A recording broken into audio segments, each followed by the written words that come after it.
오늘 누가복음 23장에 보면 예수님의 마지막 십자가에 달리실 때 그 양쪽에도 그 강도들이 단 두 명이 함께 못 박혀 있었습니다. 그 중에 한 강도는 그런 순간에도 예수님을 공격하고 조롱하고 비웃고 욕했습니다. 그러자 한 강도가 그를 향해서 내가 동일한 정죄를 받고 있어도 하나님을 두려워하지 아니하느냐, 우리가 행한 일에 상당한 봉을 받는 것이 이에 당연하거니와 이 사람이 행하는 건 옳지 않은 것이 없다고 이러면서 예수님께 기도합니다. 예수여, 당신의 나라 임하실 때 나를 기억하소서. 그러자 예수님께 그에게 하시는 말씀, 내가 진실로 내게 이르노니 오늘 네가 나와 함께 낙원에 있으리라. 이 사람은 하나는 자기 죄로 말미암아 심판받았지만 한 강도는 죽기 직전에 그가 예수님께 자기 죄를 고백하고 회개함으로 예수님을 영접하여 그는 구원을 받게 되었다는 것입니다. 그런데 중요한 것은 우리도 이 강도와 다를 바 없는 사람이었다는 사실을 우리는 먼저 알아야 됩니다. 미국의 어느 은행 지점장을 지냈던 사람이 이제 임종을 맡게 되었을 때 목사님이 그에게 찾아가서 전도를 합니다. 저 성경에 나온 그 강도도 마지막 순간에 회개하고 예수님 영접하면 구원받았지 않았습니까? 이제라도 회개하고 예수님 영접하시고 천국 가셔야죠. 근데 이 사람 하는 말이에요. 나는 강도가 아닙니다 하고 아주 이제 그 기분 나쁜 듯이 이렇게 말합니다. 근데 목사님이 하신 말씀, 그래 선생님, 그러면은 지금까지 하나님을 위해서 사셨습니까? 자신을 위해 살았습니까? 나 하나님 몰랐으니까 내 자신을 위해서 살지요. 그러면 선생님, 은행에서 오랫동안 근무하셨으니까 잘 아시겠습니다만은 한번 이렇게 가정해 보십시다. 은행에 예금된 모든 돈들을 은행 그 지점에서 이것을 본점으로 보내지 않고 은행 지점장이 자기 마음대로 다 유용하고 개인을 위해 썼다면 이건 어떻게 된 셈이, 어떻게 말할 수 있겠습니까? 그거에 강도지시겠네요. 바로 그렇습니다. 우리의 생명은 하나님께로부터 왔는데 우리가 하나님을 위하여 하나님 뜻대로 살지 않고 각기 제 자신을 위해서 살았다면 이것이말로 하나님 앞에는 강도지시나 다를 바가 무엇이겠습니까? 그런데 이 은행 지점장이었던 사람은 여기다 아무런 대답을 하지 못했다고 합니다. 이 흉악한 강도는 평소에 선한 일을 했다는 아무런 기록이 없습니다. 하지만 그가 마지막 그 순간에지만 그래도 그가 예수님을 영접하고 자기 죄를 회개함으로 그는 천국을 얻는 이런 큰 이제 축복을 얻게 됩니다. 이제 우리는 이렇게 천국을 얻기 위해서는 과연 우리에게 어떤 자세가 필요한가? 무엇보다도 먼저 우리는 자기가 죄인이라는 사실을 인정하고 회개해야만 됩니다. 이 강도가 다른 강도가 한 말을 보면 내가 동일한 정죄를 받고서도 하나님을 두려워하지 않느냐, 우리가 행한 일에 상당한 보응을 받는 것이 이에 당연하다며 자기들 강도지 됐으니까 여기 벌을 받는 것이 마땅하다고 이렇게 죄를 인정하고 있습니다. 회개라는 것, 먼저 자기 자신의 죄를 인정하고 이걸 고백하면서 하나님 용서를 구하는 것, 이것이 바로 회개일진데 적어도 이 강도는 자기 잘못을 시인하고 있습니다. 저렇게 파스칼은 말하기를 세상에는 사람은 두 종류의 사람이 있을 뿐이다. 하나는 자기 스스로 자기 죄를 인정하는 죄인과 자기의 죄를 인정하지 않는 죄인으로 사람들은 둘로 나눠질 뿐이라고 이렇게 말한 바가 있습니다. 성경은 모든 사람의 죄를 범하였음에 하나님의 영광에 이르지 못했다고 말씀하고 있는데 우리가 모두 다 하나님 앞에 다 죄인이었다는 사실을 인정하고 그 죄를 고백하고 회개하는 것, 이것이 우리가 천국을 소유할 수 있는 가장 이제 첫 번째 우리의 자세가 된다는 것입니다. 예수님은 건강한 자에게는 의사가 쓸데없고 병든 자에게라 쓸데있나니 내가 의인을 부르러 온 것이 아니라 죄인을 불러 회개시키러 왔다고 말씀하십니다. 우리가 어떤 병에 걸렸을 때 병을 치료받기 위해서는 내 자신이 지금 병에 걸렸다는 사실을 인정하고 의사한테 가서 이제 치료를 요청해야만 됩니다. 자신이 병들었음에도 불구하고 병든 것 자체를 인정하지 않게 되면 그 병은 나을 수 있는 가능성을 잃어버리게 되고 마는 것입니다. 이제 우리는 무엇보다도 먼저 주님 앞에 우리 자신이 죄인이라는 사실을 인정해야만 되는 것입니다. 그런가 하면 이 강도는 예수님이 구세주이심을 그는 믿었습니다. 그래서 그는 말하기를 우리는 우리가 행한 일에 상당한 보응을 받는 것이 당연하거니와 이 사람이 행한 것에 옳지 않은 것이 없다고 이렇게 말하고 있습니다. 예수님은 죄가 없으신 분, 의로우신 분, 곧 우리를 구원하시는 메시아 되심을 그는 깨닫고 이렇게 인정했던 것입니다. 그렇다면 바로 이 메시아 예수님께서 우리를 죄에서 구원하시기 위해서 오시다는 사실, 이걸 알고 주님 앞에 우리 구원을 호소하고 주님 앞에 도움을 비는 것, 이것이 우리의 주님을 영접하는 자세로서 천국을 얻기 위해서 마땅히 우리가 취해야 될 태도인 것입니다. 언니가 CBS에서 60 Minutes라는 이제 그 프로그램이 소개돼서 2차 세계대전 당시 전 세계 알려진 스웨덴의 외교관 워렌 버그에 대한 얘기가 소개되었습니다. 당시 나치가 600만 명이 되는 유대인들을 학살할 때 이때 스웨덴 정부에서는 어떻게든 한 사람이라도 저들을 살리기 위해서 이제 원하는 자들이 모두 다 스웨덴 입국 비자를 이제 발급해 줬습니다. 그래서 이 비자를 가지고 스웨덴에서 나치의 살해를 피해서 이제 도피한 사람들이 많이 있었는데 이때 그 외교관이었던 워렌 버그가 무려 2만 5천 장의 스웨덴 입국 비자를 이제 사람들에게 나눠줘서 수많은 사람을 살려냈다는 것입니다. 그런데 그는 독일군에게 끌려가는 사람에게까지도 그 차이까지 뛰어올라서 이걸 전해줄 정도로 그는 열심히 유대인들에게 구원의 천사 역할을 했는데, 그런데 그를 만난 유대인들마다 그에게 물었던 말이 자격이 도대체 무엇입니까? 스웨덴 비자를 받기 위해서는 어떤 기술이 있어야 됩니까? 하고 이렇게 묻곤 했습니다. 왜냐하면 사람들은 오해하기를 스웨덴 정부에서는 고급 인력, 당시 유대인들 중에서는 이제 훌륭한 학자들도 많았고 또 특별한 기술자들도 많았기 때문에 이러한 인재를 확보하려는 차원에서 이제 유대인들에게 이제 그 비자를 발급한 것으로 이렇게 오해했기 때문에, 이래서 이제 무슨 조건이 있어야 됩니까? 하고 묻자 워렌 버그는 이렇게 대답했다는 것입니다. 아무런 자격도 요구하지 않습니다. 기술이 없어도 괜찮습니다. 신체장애나 정신박약자도 좋습니다. 이 비자를 받겠다고 사인만 하시면 됩니다 라고 이렇게 말했다는 것이죠. 그래서 워렌 버그는 유대인 수송열차의 지붕 위에도 기어 올라가서 비자를 전달했고, 대학살이 원흉이었던 아히만과도 2번이나 정면으로 그와 언쟁을 벌이면서 그는 모험을 감수하면서 수많은 유대인들을 살려냈다는 것이죠. 그런데 예수님께서도 이 땅에 오셔서 많은 영혼들에게 천국 비자를 발급하시기 위해서 우리에게 오셔서 우리에게 복음을 전해주시고 구원의 길을 열어주신 것입니다. 그러면 이 사람은 예수님께 긍휼과 자비를 구합니다. 예수님이 기도하기를 예수여 당신의 나라에 임하실 때 나를 기억하소서라고 이렇게 그는 빌고 있습니다. 천국에 갈 수 있는 길은 울어도 안 되고 힘써도 안 되고 어떤 수단과 노력으로 안 되고 오직 하나님의 은혜밖에 없습니다. 예수 그리스도의 십자가 대속, 이것만이 우리를 천국으로 인도할 수 있는 유일한 길이라는 사실을 우리는 잊지 말아야 될 것입니다. 그는 하나님 앞에 설 수 없는 죄인이라는 사실을 깨달았을 때 예수여 당신의 나라가 임하실 때 저를 기억해 주십시오 라고 이렇게 말했습니다. 오직 예수의 은혜와 자비를 구한 것이었죠. 19세기 위대한 설교가였고 당시 최대의 교회를 목회했던 스펄전 목사님은 이런 말을 합니다.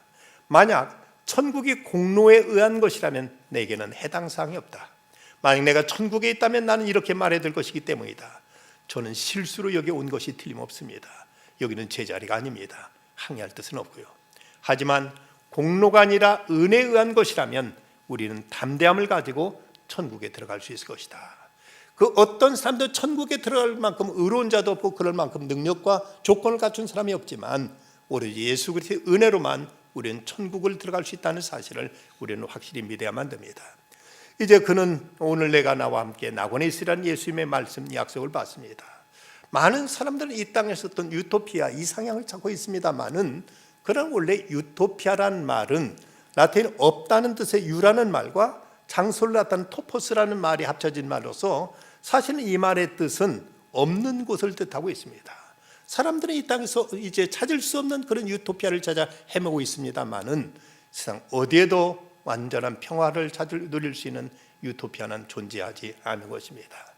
예수님께서 너희가 나와 함께 낙원에 있으리라고 말씀하심으로 우리에게 천만다행에도 이제 이런 구원의 길 천국이 허락되어졌습니다. 그렇다면 우리가 천국과 지옥을 믿는다면 어떻게 살아야 될 것인가? 무엇보다 먼저 천국을 최우선 가치로 알고 천국을 지향할 줄 알아야만 됩니다.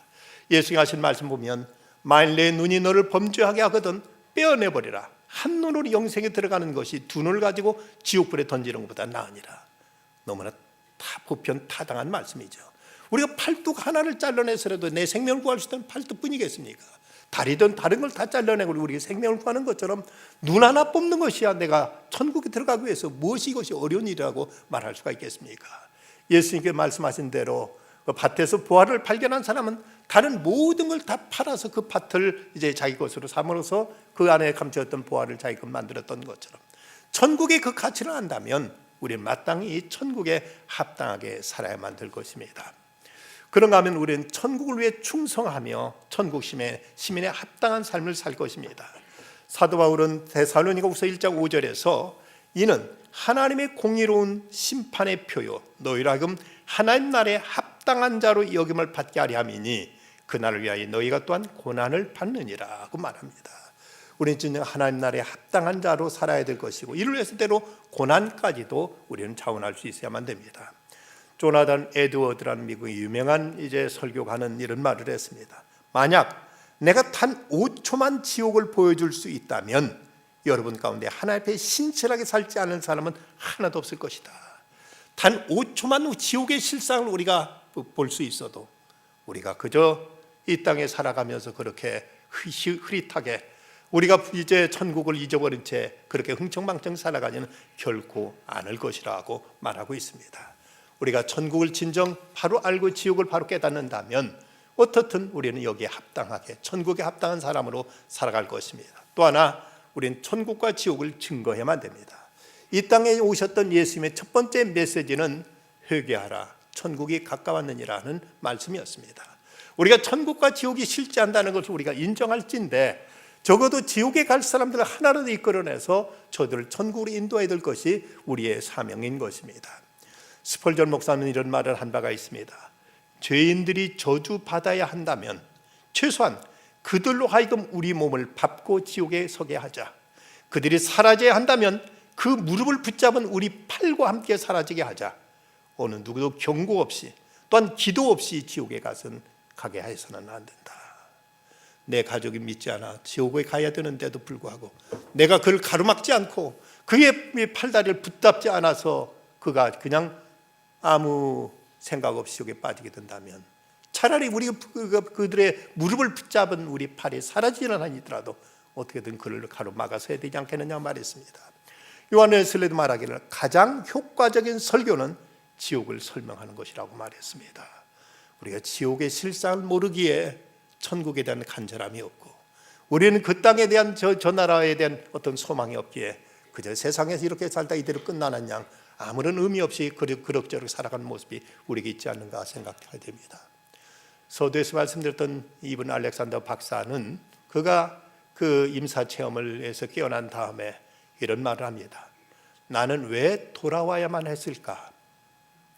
그렇게 말로 표현할 수 있는 극치의 환경인 천국을 뒤로하고 왜 거칠고 불안전한 이곳으로 와야만 했는가 하는 질문에 대해서 이런 대답을 스스로 하고 있습니다. 나는 보냄을 받았다. 나는 돌아가야만 했다. 내가 외면할 수 없는 그 소중한 사람들에게 그들은 모르고 있다. 그들은 내가 본 것을 알려야만 했다. 지금 그것보다 더 중요한 일은 내게 없다. 그래서 그는 하버드 대학 메디컬 스쿨에서의 교수직도 내려놓고 그리고는 그는 복음 전하는 자로 천국을 증거하는 자로 그는 새로운 삶을 살면서 그걸 위해서 내 어떤 것을 버려도 난 아깝지 않다고 이렇게 그는 결단하고 그는 천국을 전한 전도자로 그는 살아가고 있습니다. 여러분 믿음이라는 걸 어떻게 생각하십니까? 과연 우리 믿음은 무엇이라고 여러분 나름대로 정의하시겠습니까? 일본의 가나안 목사의 아내로 44살 나이에 급성 폐암 선교를 받고 하나님 나라에 갈 때까지 44일 동안 있는 힘을 다해서 이제 마지막 글을 남겼던 히라자키 모모코 여사, 그가 죽기 하루 전 그는 자기 사랑하는 아들에게 이런 편지를 쓰고 그는 숨을 거두었습니다. 신앙이란 단순히 눈에 보이지 않는 하나님이 존재한다는 뜻이 아니다. 그것은 하나님을 사랑해 하나님을 믿고 그 하나님을 끝까지 신뢰하는 것이란다. 아들아, 엄마는 엄마의 병을 알고 있다. 머지않아 더 심한 육체의 괴로움이 엄습해 온다는 것도 각오하고 있다.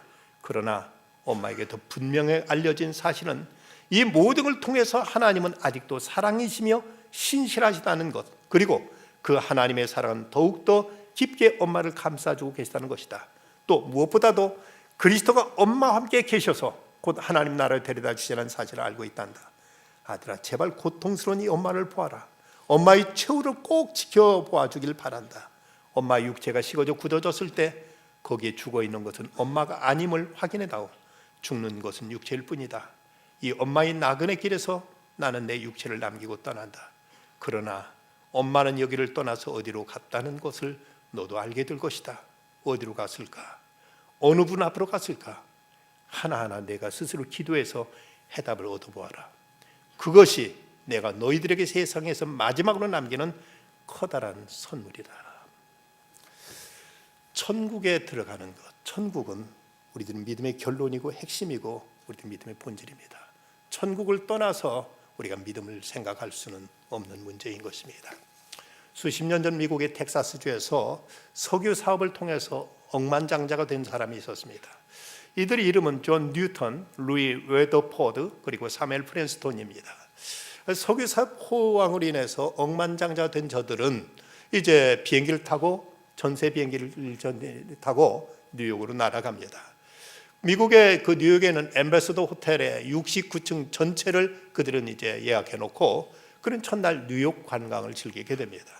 밤늦게까지 술 마시고 취하고 흥청 막 놀다가 늦게 들어왔는데 그만 호텔에 들어와 보니까 엘리베이터가 고장나 있습니다. 프론트에서 직원이 말하기를 제발 오늘 하루만 2층에서 주무시지요 라고 이렇게 이제 권유하는 것을 술 마신 그 객기로 아니다. 우리가 이 한 층 전체를 다 이제 예약해 놨는데 여기 2층에 앉아다 하고는 객기로 69층까지 셋이 올라갑니다.